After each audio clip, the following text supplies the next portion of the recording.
కరీంనగర్లో పట్టభద్రుల MLC counting కొనసాగుతోంది. ఎలిమినేషన్ ప్రాసెస్ ద్వారా గ్రాడ్యుయేట్ ఎమ్మెల్సీ రెండో ప్రాధాన్యత ఓట్లను అధికారులు లెక్కిస్తున్నారు. ఇప్పటివరకు 25 మంది అభ్యర్థులు ఎలిమినేట్ అయ్యారు. తామే గెలుస్తామని బీజేపీ కాంగ్రెస్ అభ్యర్థులు ఎవరికి వారే ధీమా వ్యక్తం చేస్తున్నారు. ఇక సాయంత్రానికే పట్టభద్రుల ఎమ్మెల్సీ ఫలితం వెలువడనుంది.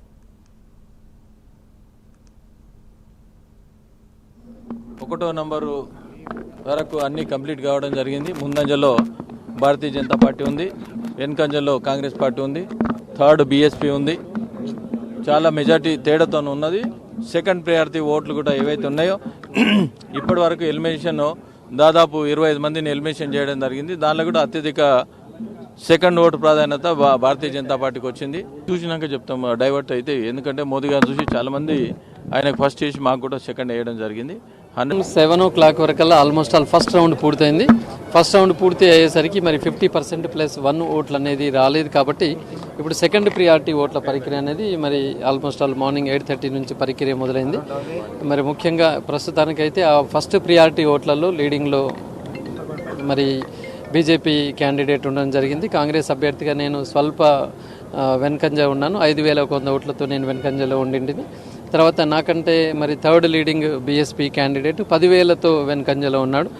సో సెకండ్ ప్రియారిటీ తర్వాత ఇంకా థర్డ్ ప్రియారిటీ ఏది వచ్చినా థర్డ్ క్యాండిడేట్ హరికృష్ణ గారు అనేది ఇంకా రావడానికి వీల్లేదు అన్న ఆలోచనతో అందరు కూడా ఉండే. కరీంనగర్లో పట్టభద్రుల ఎమ్మెల్సీ కౌంటింగ్ కొనసాగుతోంది. ఎలిమినేషన్ ప్రాసెస్ ద్వారా గ్రాడ్యుయేట్ ఎమ్మెల్సీ రెండో ప్రాధాన్యత ఓట్లను అధికారులు లెక్కిస్తున్నారు. అయితే ఇప్పటికి 25 మంది అభ్యర్థులు ఎలిమినేట్ అయినట్టు తెలుస్తోంది. ఈరోజు సాయంత్రానికల్లా కూడా దీనికి సంబంధించి ఫలితాలకు సంబంధించి కూడా క్లారిటీ వచ్చే అవకాశం ఉన్నట్టు తెలుస్తోంది. ప్రస్తుతం అప్డేట్స్ అందించడానికి మా ప్రతినిధి తిరుపతి సిద్ధంగా ఉన్నారు. తిరుపతి.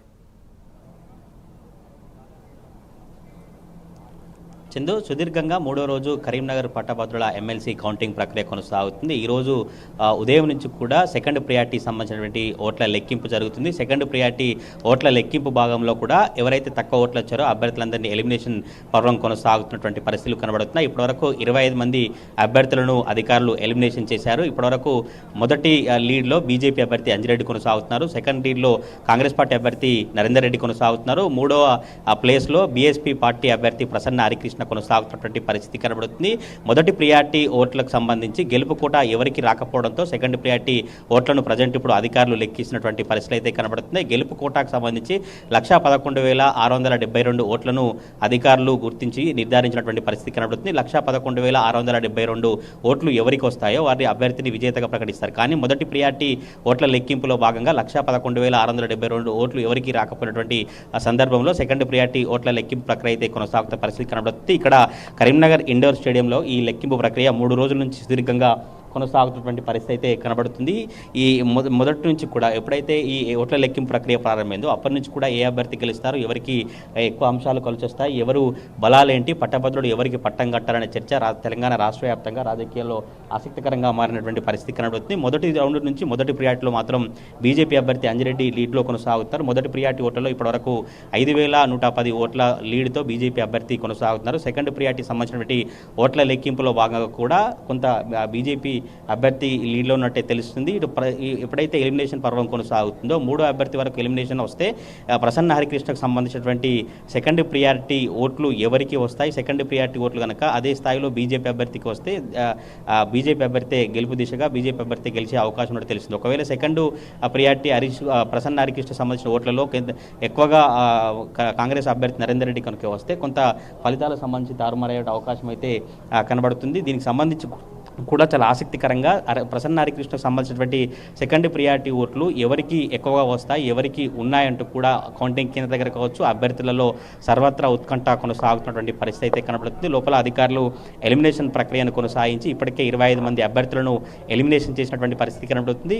ఈ ముగ్గురు అభ్యర్థుల తర్వాత ప్రధాన రాజకీయ పార్టీలకు సంబంధించిన కాంగ్రెస్, బీజేపీ, బీఎస్పీ అభ్యర్థుల తర్వాత వచ్చినటువంటి రవీందర్ సింగ్ కావచ్చు, ఇటు ముస్తాక్ అలీకి సంబంధించి కావచ్చు, ఇక చంద్రశేఖర్ సంబంధించిన సంబంధించినటువంటి ఓట్లకు అయితే ఎవరికి అవి చేకూరుతాయి, ఆ ఓట్లు ఎవరికి లాభం కూడా ఇక్కడ చర్చ కొనసాగుతున్న పరిస్థితి కనబడుతుంది. ఒకవైపు కౌంటింగ్ సంబంధించినటువంటి చాలా ఆసక్తికరంగా ఈ ఫలితాల ఉత్కంఠ కొనసాగుతున్న నేపథ్యంలోనే చాలామంది ఆ పట్టభద్రులు రకరకాలుగా బ్యాలెట్ పేపర్పై వాళ్ళ అభిప్రాయాన్ని వ్యక్తం చేసినటువంటి పరిస్థితులు అయితే కనబడుతున్నాయి. ఈ చెల్లని ఓట్లుగా చాలా ఉండడంతో చెల్లని ఓట్ల ద్వారా ఎవరికి నష్టం జరుగుతుంది. చెల్లని ఓట్లు ఎక్కువగా కాంగ్రెస్ పార్టీ అభ్యర్థికి సంబంధించినటువంటి నరేందర్ రెడ్డి ఓట్లుగా ఇక్కడ కౌంటింగ్ దగ్గర ఒక ప్రచారం అయితే కొనసాగుతుంది. తిరుపతి మొత్తం లెక్కించాల్సిన ఓట్లు 2,24,000గా ఉంటే ఇప్పటి వరకు కూడా 2,10,000 వరకు కూడా కౌంటింగ్ కంప్లీట్ అయినట్టు తెలుస్తుంది. ఇంకా మిగిలింది 14,000 ఓట్లే. అంటే ఈ లోపే కొద్దిసేపటి తర్వాత ఏమైనా ఫలితాలు వచ్చే అవకాశం ఉందా? సాయంత్రం వరకు వెయిట్ చేయాల్సిందేనా? అక్కడ ఉన్నటువంటి వాళ్ళు ఏమంటున్నారు? చందు, మీరు చెప్పినట్టు కాకుండా 2,24,000 ఓట్లను మొదటి ప్రియారిటీలో ఆల్రెడీ లెక్కించారు. ఇప్పుడు సెకండ్ ప్రియారిటీకి సంబంధించినటువంటి లెక్కింపు ప్రక్రియ కొనసాగుతుంది. మొదటి ప్రియారిటీ 2,24,000 లెక్కించిన తర్వాతనే బీజేపీ అభ్యర్థి 5,000 లీడ్లో కొనసాగుతున్న పరిస్థితి కనబడుతుంది. 2,24,000 లెక్కింపు ప్రక్రియ ఆల్రెడీ ముగిసిపోయింది. ఇప్పుడు సెకండ్ ప్రియారిటీకి సంబంధించి 56 అభ్యర్థులలో ఎవరెవరికి సెకండ్ ప్రియారిటీ చేశారంటే చివరిగా ఉన్నటువంటి ఎగ్జాంపుల్ 56 అభ్యర్థికి మొదటి ప్రాధాన్యత ఓట్లలో సెకండ్ ప్రియారిటీకి ఎవరికి ఇచ్చారో ఆ అభ్యర్థికి సంబంధించి పైన ఉన్నటువంటి అభ్యర్థికి కలిపేటువంటి ప్రక్రియ ఉంటుంది. సాధారణంగా చాలా భిన్నంగా ఉంటుంది కౌంటింగ్ ప్రక్రియ. మిగతా ఎమ్మెల్యే ఎంపీ స్థానాలకు సాధారణ ఎన్నికల కంటే ఇది ప్రియారిటీ బేస్డ్గా కౌంటింగ్ ప్రక్రియ అయితే కొనసాగుతుంది. 2,24,000 సంబంధించినటువంటి ఎవరైతే పోలింగ్ ఓట్లు ఉన్నాయో అందులో 1,11,672 ఓట్లు వస్తే ఈ అభ్యర్థి గెలిచినట్టు. కానీ ఏ అభ్యర్థికి కూడా ఆ కోటా చేరుకోలేరు. ఎందుకంటే ఇప్పటివరకు బీజేపీ అభ్యర్థికి సంబంధించి 70,000 ఓట్లు మాత్రమే ఉన్నాయి. ఇంకా సెకండ్ ప్రియారిటీలో 35,000కు పైగా ఓట్లు వస్తేనే ఆ అభ్యర్థి గెలిచే అవకాశం ఉంది. ఒకవేళ ఈ ఎలిమినేషన్ పర్వం కొనసాగినప్పుడు మూడో ప్రియారిటీ సంబంధించిన ప్రసన్నారకృష్ణ ఎలిమినేషన్ చేస్తారు. తర్వాత కాంగ్రెస్ పార్టీ అభ్యర్థిని ఎలిమినేషన్ చేస్తే మిగిలింది బీజేపీ అభ్యర్థి రెడ్డి కనుక అప్పుడు గెలిచేటువంటి అవకాశాలు ఉంటుంది. ఈ రోజు సాయంత్రం కల్లా ఎమ్మెల్సీ పట్టభద్రుల తుది ఫలితం వచ్చేటువంటి అవకాశాలు కనబడతా ఉన్నాయి. Chandu. Right. Thank you Tirupati.